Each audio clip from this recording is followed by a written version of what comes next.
다음은 전재수 의원님 질의해 주시기 바랍니다. 네, 도종환 후보자님, 문재인 정부 첫 문체부 장관 축하드립니다. 네. 평소에 이제 감수성이 깊고 또 따뜻한 언어로 힘들고 아파하는 사람들을 시로서 많이 위로를 해주셨습니다. 뿐만 아니라 지난 6년간 교육위원으로서 활동을 해오신 만큼 문화체육, 관광 분야에 대한 정책 역량을 충분히 가지고 계시다 이렇게 생각을 합니다. 더불어서 이러한 경험과 이러한 따뜻한 시선과 눈빛으로 우리 국민들께 정말 힘이 될 수 있는 그런 문체부 장관이 되어주실 것을 당부드리도록 하겠습니다.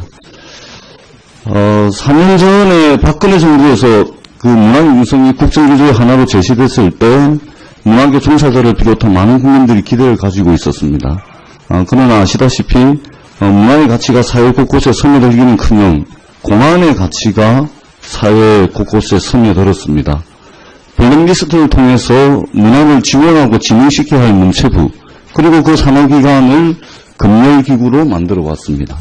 차별과 배제, 불공정한 지원으로 문화 생태계가 왜곡됐습니다. 다양성을 잃게 됐습니다.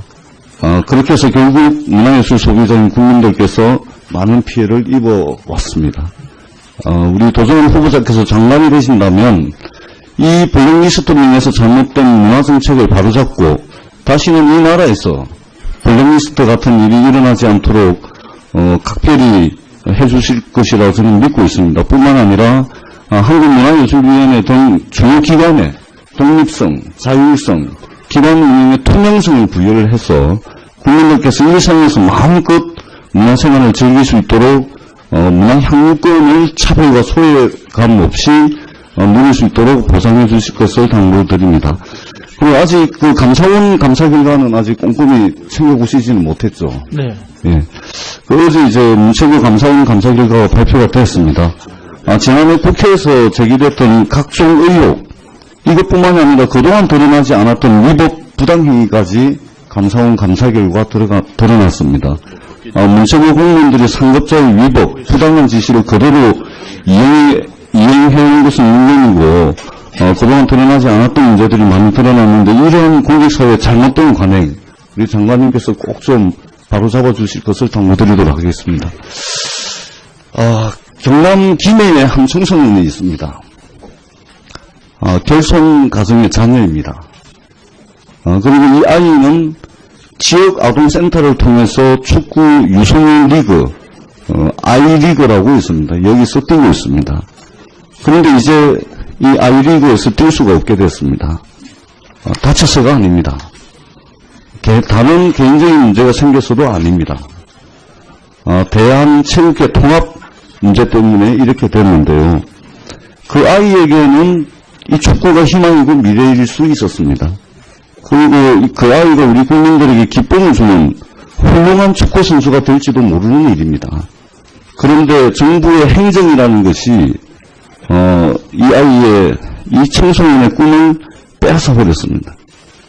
무슨 일인지 잠시 설명을 드리도록 하겠습니다. 작년 그 체육회 통합에 따라서 대한축구협회와 전국생활축구연합회가 통합이 됐습니다. 통합된 대한축구협회가 아이리그를 운영을 하게 됐는데요. 이 과정에서 선수 등록이라는 절차가 반드시 필요하게 됐습니다. 선수 등록. 대한체육회가 올해 3월 21일 날 이 내용에 대한 공문을 지역축구협회에 다 보내기도 했습니다. 근데 이 선수 등록이라는 것이 온라인을 통해서 신청을 하게 돼 있는데 미성년자의 경우에는 동사무소에서 가족증명서를 발급받는 부모 동의 절차가 반드시 필요합니다. 그런데 이 지역 아동센터 아이의 경우에는 부모가 없거나 또는 부모 동의 인정 절차가 현실적으로 불가능한 경우가 거의 대부분입니다. 그러다 보니까 이게 되지가 않는 겁니다. 김해 씨가 대한축구협회에 요청을 합니다. 공문을 발송을 합니다. 이 아이들을 좀 해결을 해달라. 대한축구협회가 노력을 했는데 어떻든 결론은 이 아이가 공을 찰 수가 없습니다. 예. 저는 이 문제를 대하는 데 있어서 우리 이 체육행정에 문제가 있다고 저는 생각을 합니다. 물론 예외를 만들고 별도의 절차를 만드는 행정적 애로사항이 있을 겁니다. 공무원분들의 애로사항도 저는 충분히 납득을 합니다. 그럼에도 불구하고 이 문제를 어떻게든 해결해야 되겠다는 강력한 의지를 가진 공무원, 그리고 공무원에 준하는 이 협회 담당자들이 강력한 의지를 좀 가져야 된다고 저는 생각을 합니다. 무슨 말씀이냐면, 저 어린 친구가 계속 아이리그에서 뛸 수 있도록 만들어주고 난 뒤에 방법을 찾아야지, 아예 뛸 수 없게 만들어놓고 난 뒤에 방법을 찾는 이런 행정이거든요. 그래서 저는 이것이 거꾸로 되면 일단은 뛰게 해놓고 그러고 난 뒤에 방법을 찾아야지, 지금 뛰지도 못하게 만들어놓고 그 방법을 찾고 있습니다. 물론 여러 가지 애로사항이 있다는 걸 알고 있습니다. 그러나 적어도 우리 국민들 또 그에 준하는 담당자들은 이러한 문제, 아주 사소한 문제일 수도 있습니다만은 저는 이러한 문제에 대한 이 자세, 이것이 저는 굉장히 중요하다고 생각을 합니다. 그래서 오늘 중요한 청문회 자리임에도 불구하고 이 한 가지 사례를 통해서 저는 우리 장관님께 정말 꼭 필요로 하는 사람, 이 문화체육관광행정이 꼭 돈의 손길을 필요로 하는 사람들에게 정말로 따뜻한 눈빛과 손길, 이것을 보내주십사, 이 말씀을 제가 꼭 드리도록 하겠습니다. 문체부 장관이 되신다면 이 지금 이 하나의 이 꿈, 이거 한번 살펴보셔가지고 이 낙에 꺾이지 않도록 이 부분 한번 챙겨봐 주시기를 부탁을 드립니다. 그리고 네. 마지막으로 한 가지만 더 덧붙이자면, 지금 대한체육계 통합 문제 때문에 전국 각지에서 이것으로부터 파생되는 문제들이 굉장히 많이 산재해 있습니다.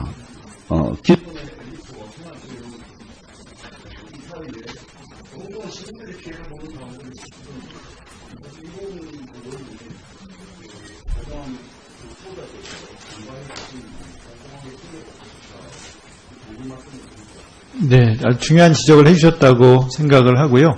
행정 편의주의에 빠지지 않도록 할 뿐만 아니라 지금 지적해 주신 대로 따뜻한 행정, 사람 냄새 나는 행정, 사람이 먼저인 행정이 될 수 있도록 하겠습니다.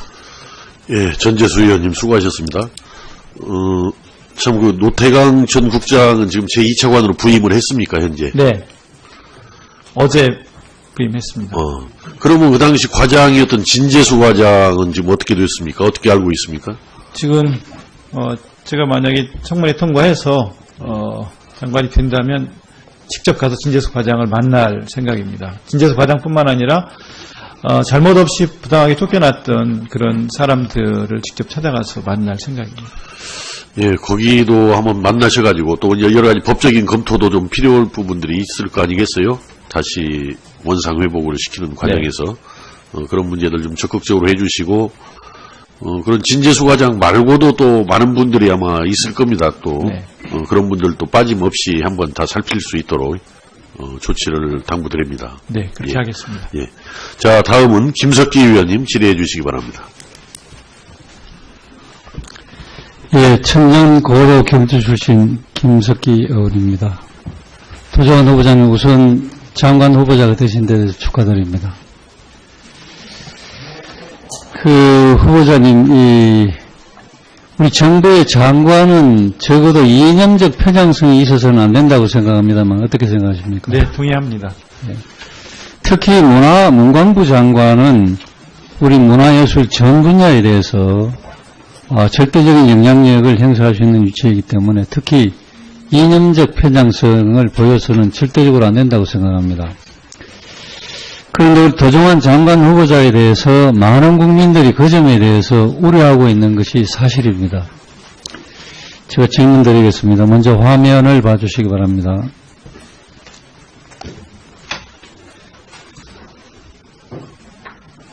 예, 화면이 안 나오고 있습니다만은.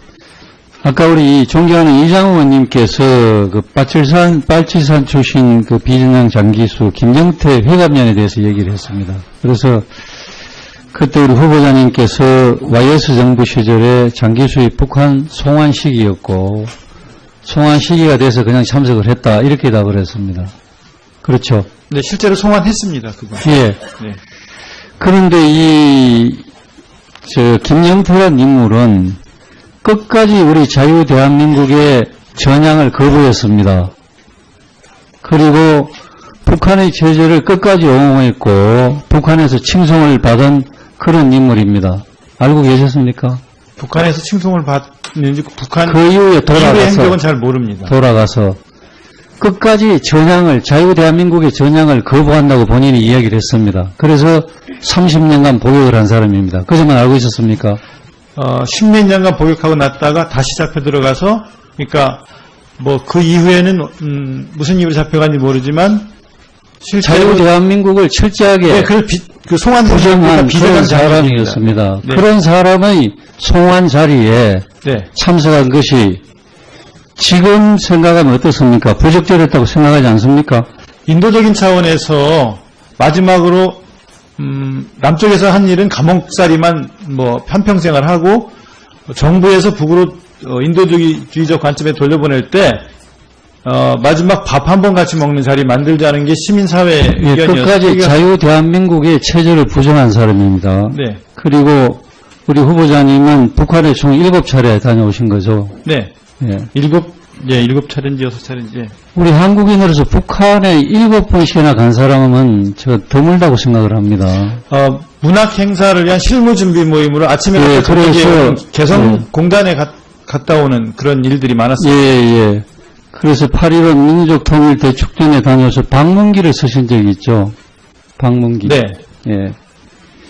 그 방문기의 내용입니다. 그 방문 소감을 평양에 가서 쓴 방문기 소감입니다. 네, 서울이 욕망의 빛깔, 온갖 현란함과 어지러운 빛깔, 유혹과 타락과 탐욕이 뒤섞인 빛이라면 평양의 빛은 그것들을 틀어버리고 담백한 자존심으로서 있는 성덕의 빛이다. 이렇게 표현했습니다. 네.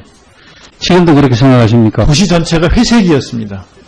거기는 뭐 거의 그래서 이건 무채색이라는 생각이 들었고요. 근데 지금 거기 그 방문기 서신 거 보면 우리 대한민국은 우리 서울은 탐욕과 혼란의 도시고 평양은 의지와 담백한 자존심을 가진 도시다. 이렇게 표현했습니다. 지금도 그 상대적으로 북한을 그렇게 미화하는 듯한 표현이 지금도 적절하다고 생각하십니까? 밤에는 거기는 뭐 불이 안 들어오는 깜깜한 도시였었고요. 1층에서 15층까지 걸어다니는 도시였습니다. 지금 현재 우리 저녁이면 네, 현란한 네온사인으로 화려한 알겠습니다. 도시인데 비해서 거기는 죽음의 도시 같았습니다. 광주교육청에서 지금 우리 중학생들에게 가르치는 보조교科내용입니다. 평양을 세계적인 계획도시이자 정원도시라고 기술하고 있습니다. 그 영국의 도시계획가가 정의한 이 정원도시라는 것은 인간답고 쾌적한 도시생활을 영위할 수 있도록 하는 이상적인 자립도시 이렇게 되어 있습니다. 우리 후보자님 어떻게 생각하십니까? 저는 잿빛으로 가득한 회색의 도시라는 느낌을 받았습니다.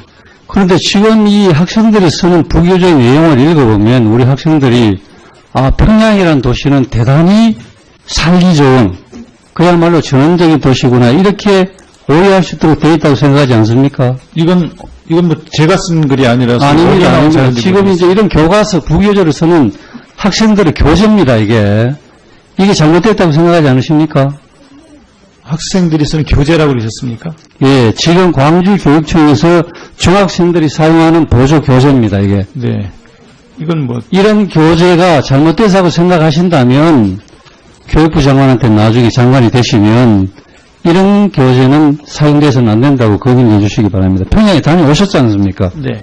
지금 평양이라는 것은 어떤 도시라는 것을 우리 후보자님께서 너무 잘 아시지 않습니까? 그리고 지난번 북한에 7차례 가셨을 때 만경대 김일성 성가를 참배하셨습니까? 330여 명이 다 같이 갔었습니다. 주체 사상탑을 방문하셨습니까?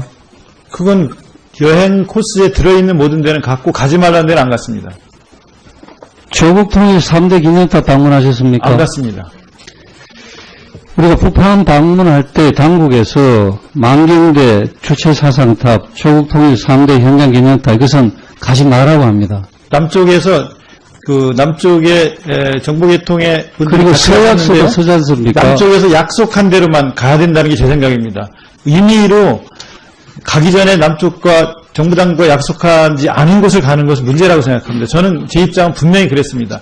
약속한 데만 가고 약속하지 않은 곳을 임의로 개인적으로 가는 행동을 해서는 안 된다는 게 제 그런데 생각입니다. 후보자님이 그 조국통일 3대헌장 기념탑에는 간 것은 그 방문기에 쓰지 않았는데 최근에 때문입니다. 일부 언론에서 방문했다고 도종환 후보자가 이렇게 쓰고 있거든. 어느 게 진실입니까? 그 방문했다고 쓴 사람이 있으면 법적으로 다투겠습니다.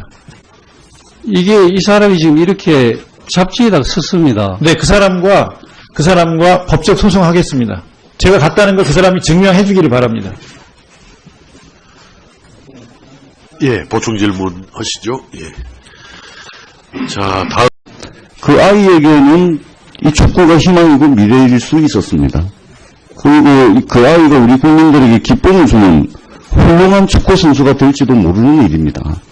그런데 정부의 행정이라는 것이 이 아이의 이 청소년의 꿈을 빼앗아 버렸습니다. 무슨 일인지 잠시 설명을 드리도록 하겠습니다. 작년 그 체육회 통합에 따라서 대한축구협회와 전국생활축구연합회가 통합이 됐습니다. 통합된 대한축구협회가 아이리그를 운영을 하게 됐는데요. 이 과정에서 선수 등록이라는 절차가 반드시 필요하게 됐습니다. 선수 등록. 대한체육회가 올해 3월 21일 날 이 내용에 대한 공문을 지역축구협회에 다 보내기도 했습니다. 근데 이 선수 등록이라는 것이 온라인을 통해서 신청을 하게 돼 있는데 미성년자의 경우에는 동사무소에서 가족증명서를 발급받는 부모 동의 절차가 반드시 필요합니다. 그런데 이 지역 아동센터 아이의 경우에는 부모가 없거나 또는 부모 동의 인정 절차가 현실적으로 불가능한 경우가 거의 대부분입니다. 그러다 보니까 이게 되지가 않는 겁니다. 김해 씨가 대한축구협회에 요청을 합니다. 공원을 발송을 합니다. 이 아이들을 좀 해결을 해달라. 대한축구협회가 노력을 했는데 어떻든 결론은 이 아이가 공원 찰 수가 없습니다. 예. 저는 이 문제를 대하는 데 있어서 우리 이 체육행정의 나이의 이 꿈, 이거 한번 살펴보셔가지고 이 낙에 꺾이지 않도록 이 부분 한번 챙겨봐 주시기를 부탁을 드립니다. 그리고 네. 마지막으로 한 가지만 더 덧붙이자면 지금 대한체육회 통합 문제 때문에 전국 각지에서 이것으로부터 파생되는 문제들이 굉장히 많이 산재해 있습니다.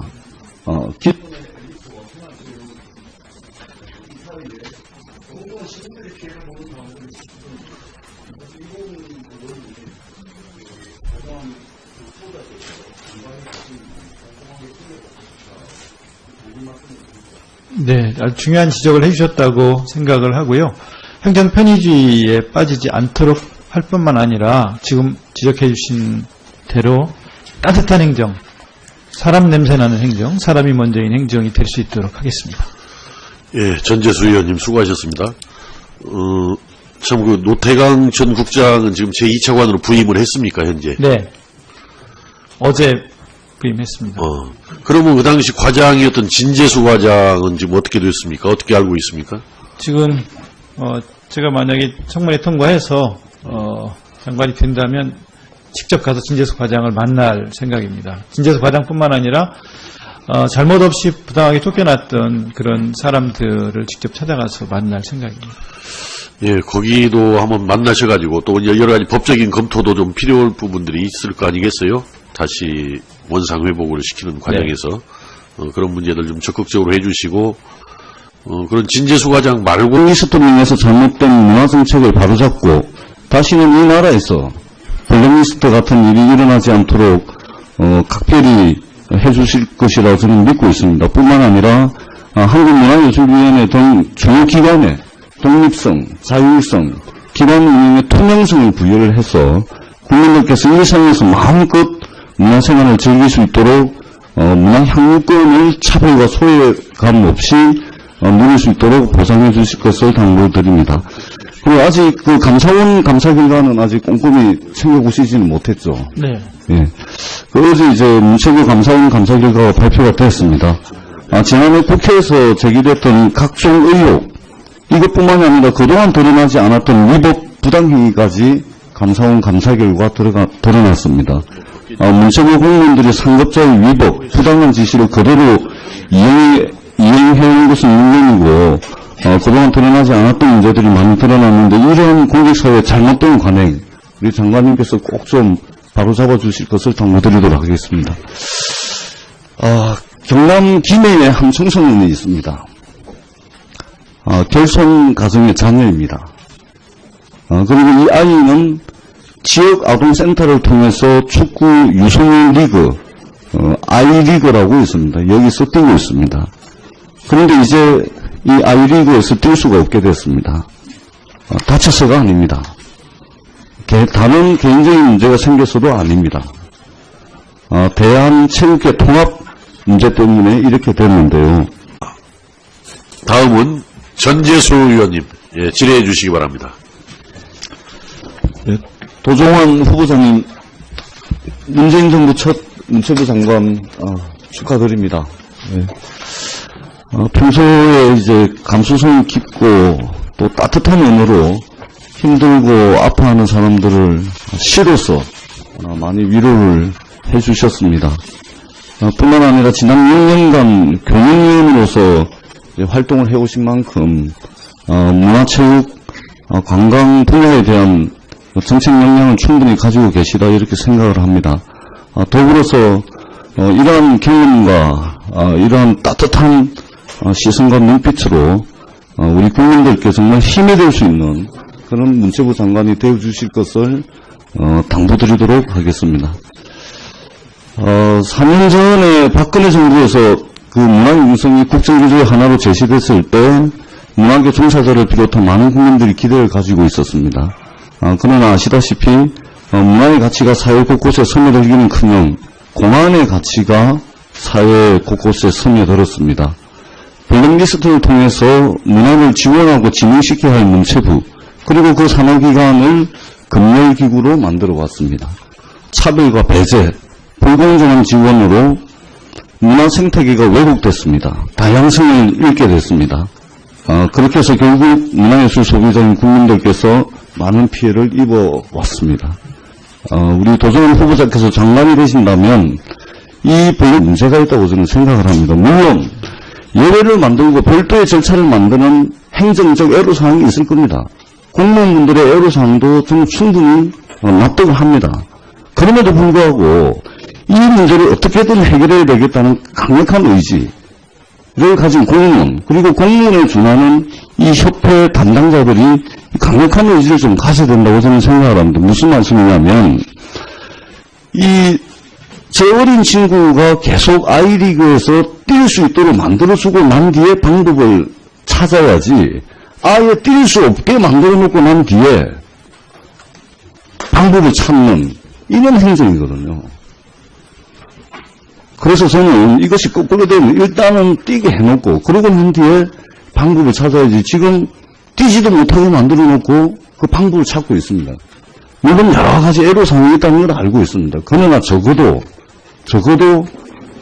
우리 국민들 또 그에 준하는 담당자들은 이러한 문제, 아주 사소한 문제일 수도 있습니다만은 저는 이러한 문제에 대한 이 자세, 이것이 저는 굉장히 중요하다고 생각을 합니다. 그래서 오늘 중요한 청문회 자리임에도 불구하고 이 한 가지 사례를 통해서 저는 우리 장관님께 정말 꼭 필요로 하는 사람, 이 문화체육 관광행정이 꼭 도움의 손길을 필요로 하는 사람들에게 정말로 따뜻한 눈빛과 손길, 이것을 보내주십사, 이 말씀을 제가 꼭 드리도록 하겠습니다. 문체부 장관이 되신다면 이 지금 이 한